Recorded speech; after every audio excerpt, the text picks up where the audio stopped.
तो इस प्रकार हम परमात्मा की तलाश करते हैं और भगवान की जब तक हम मर्यादा में रहेंगे तब तक काल का कोई भी दाव नहीं लग पाएगा। हम काल को चांस दे देते हैं मर्यादा भंग करके।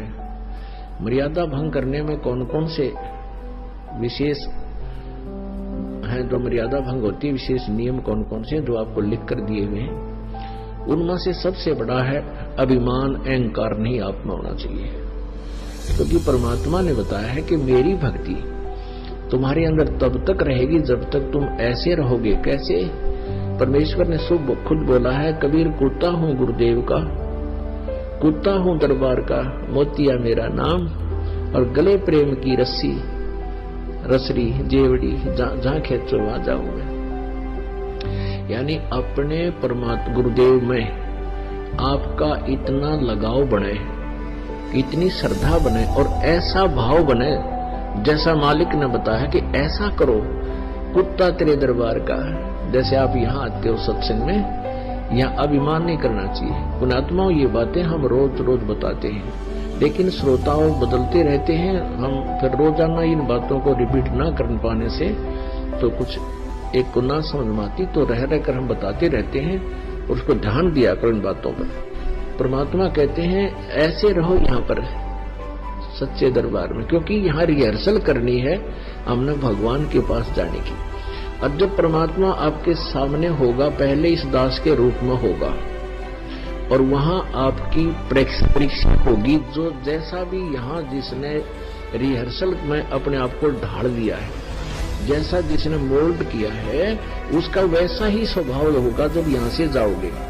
तो जहाज में बैठाने से पहले वहां ये दास के रूप में परमात्मा विद्यमान होंगे और आप जी का फिर वहां जैसा भी स्वभाव होगा, जैसा भी आपने यहाँ बर्ताव किया होगा, जैसे ही अंदर में सोच इस दास के प्रति होगी, आपकी वैसी ही रहेगी वहां भी। तो वहां तो आपके माथे पे जैसे कंप्यूटर में आ जाएगा ना, अपने आप यहाँ लिखा पाओगा रिजेक्टेड या एक्सेप्टेड, बस इतनी बात मिलेगी। तो उस वहां रिजेक्ट होने से पहले हम यहां सुधार करें। क्या बताते हैं कि जैसे कुत्ता हूं गुरुदेव का और मोतिया मेरा नाम, गले प्रेम की रस्सी, जहां खींचो आ जाना। क्योंकि हे परमात्मा कहते हैं कि गुरु जी तुम ना भूलियो चाहे लाख लोग मिल जा, और हम जैसे तो तुमको बहुत हैं, पर हम तुमसे हमको ना। आपको तो लाखों भक्त आपके हैं हमारे जैसे, लेकिन आप जैसा हमें नहीं और मिल सकता। क्योंकि इस ज्ञान से आप इतने क्लियर हो जाओगे कि इस पृथ्वी पर इस दास के अतिरिक्त आपको संत दिखाई नहीं देगा। और वो होगा इस ज्ञान से प्रमाणों के सामने। फिर क्या बताते हैं कि तो करो तो आऊं बाहुडू। जैसे कुत्ते को की एक भाषा है, तो नो करते ही कुत्ता भाग्य आया करे, पालतू कुत्ता या जैसा भी। और फिर कहते हैं उसको कहना चल दूर दूर वहां बैठ, तो कुत्ते को जैसे बोला करते हैं, कहते फिर दूर दूर करो तो जाऊं, और जो राखो तो ही रहूं, और जो देवो सो खाओ। यानी परमात्मा कितना अनमोल उदाहरण में दे रहे हैं, हम इसको कितना ढाल पा रहे हैं यहाँ आकर। कुत्ता हूं गुरुदेव का और मोतिया मेरा नाम, गले प्रेम की रस्सी, जहां खींचो वहां जाऊं मैं, जहां तुम जाओगे वहीं जाना पड़ेगा। और तो करो तो बाज्या आऊं, यानी किसी को बुलाते हैं कि गुरुजी याद कर रहे हैं, कहते दौड़ा आऊं, और कोई जमीनों के जब वहां बाहर बैठ जा भाई तो तुरंत चला जाऊं। कहते तो करो तो बाहुडू, और दूर दूर करो तो जाऊं, और जो राखो तो ही रहूं, जो देव सो खाऊं। तो एक न्यारी आनंद आएगा आपको जब आप इस देखो अभिमान आप कितना कर लोगे। यदि किसी का शरीर का बल है कि मैं बहुत तगड़ा हूं, मैं बहुत सुंदर हूं, इसको ज्ञान से समझा जा सकता है। आज कितना तगड़ा व्यक्ति है, पैरालाइसिस हो जाए 1 सेकंड में, और पड़ा पड़ा मुंह में गमाखी लकड़न पड़े हैं, और उठन दोगा भी कोई ना। और मान ले कितना सुंदर शरीर दिखाई देता आपको, इसने थोड़ा सा खर्च कर देख लो, सबका एक जैसा भाव होगा। ऊपर चाहे सुंदर है, चाहे काला है, चाहे गोरा है, अंदर मटेरियल एक जैसा है। इसमें जैसे कोई कुत्ता मरा हुआ देखा हो सड़क के ऊपर एक्सीडेंट में, उसकी कितनी दूर तक आंत लकड़ी बिखरी पड़ी होती है और चाम रोड का चिपका हुआ होता, इतना व्यवसाय आपके अपने शरीर का। तो इसमें के अभिमान करें? यदि किसी ने माया का अभिमान है, आपको बता दिया उन मायाला की के दुर्गति हो मरे है। परमात्मा कहते हैं कबीर काहे गर्भियो काल गह करकेश, और ना जाने कित मारेगा के घर के परदेश। क्या कित मारेगा? कहाँ जन्मे कहाँ पाले पोसे, और बहुत लड़ाए लाड, और ना बेरा इस देह के कित खंडेंगे हाड। तो पुण्यात्मा इन बातों याद रखें, हम जीव हैं, हम थोड़ी सी सुविधा या कोई राज्य पद या पोस्ट प्राप्त करके धन प्राप्त करके हम अपने आप को भूल जाते हैं।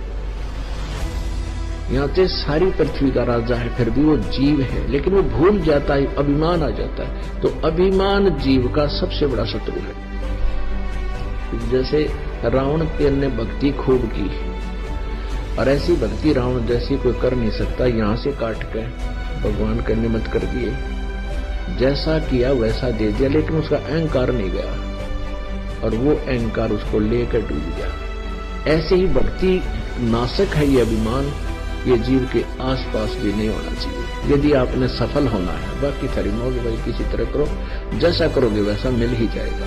अब प्रसंग चल रहा है, हम उसी पर आते हैं, क्योंकि रह कर बीच में ये बतानी पड़ जाती है कुछ मर्यादाएं, जिससे आप भ्रमित ना हो जाओ, मार ना खा जाओ। तो इन बातों को बहुत ध्यान से आपने स्वीकार करना है कि न तो यहाँ सत्संग में आवे, बहुत आधीनी से आवे। जैसे कबीर साहब कहते हैं, संत मिलन को चालियो तज माया अभिमाने, जो जो कदम आगे रखे है एक एक यज्ञ समान, सो सो यज्ञ समान। अब संत मिलन को चालिए तज माया अभिमान। जैसे कोई कितना बड़ा सेठ हो और कितनी उच्च पोस्ट हो किसी की, और उसको ये पता लग जाए, जैसे अपने फैमिली डॉक्टरों से वो ट्रीटमेंट करा रहे होते हैं, तो वो संकेत कर दे कि आप ऑल इंडिया में जाओ और इसका कंप्लीट चेक कराओ। ऐसा एक टेस्ट वहां होगा, हो सकता है आपको कोई और भयंकर बीमारी हो।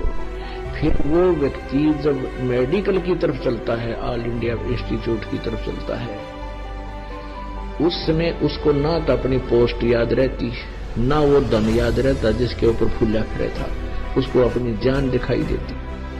और वहां जाता है, डॉक्टर के मुंह की तरफ देखता रहता है, ये टेस्ट रिपोर्ट देख के क्या बतावेगा। और जहां कहता है यहाँ लेट जाओ, तुरंत लेट जाता है, कमीज निकाल दे तुरंत निकाल देता है, जाओ वहां खड़े हो ले जाओ ये पर्ची, वहां टेस्ट करा के तुरंत चल पड़ता है। तो ऐसे हमने यहाँ रहना इस परमात्मा के मेडिकल में। और आपके बहुत दीर्घ रोग है, वो दीर्घ रोग कौन सा है? जन्म और मृत्यु का। और वो ट्रीटमेंट आपका यहाँ चल रहा है। इस ट्रीटमेंट में सबसे बड़ा बाधक ये अहंकार है।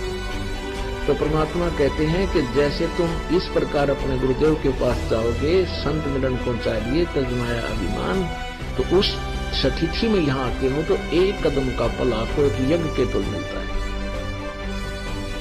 तो हमने ये सारा ही लाभ उठाना है। हम युगों युगों से भटक रहे हैं, बहुत हम निर्धन हो गए हैं, तो हमने सब प्रकार के इस धन को इकट्ठा करना है। ये सोच लिया हम इतने दीर्घ रोगी हैं, हमने ग्लूकोज भी चढ़वानी पड़ेगी और सब प्रकार के कैप्सूल भी खाने पड़ेंगे, तब हम स्वस्थ होंगे। अर्थात हमारी जन्म मृत्यु का ये रोग इस ट्रीटमेंट से कटेगा, और इसके कटे बिना हम परम शांति को प्राप्त नहीं कर सकते।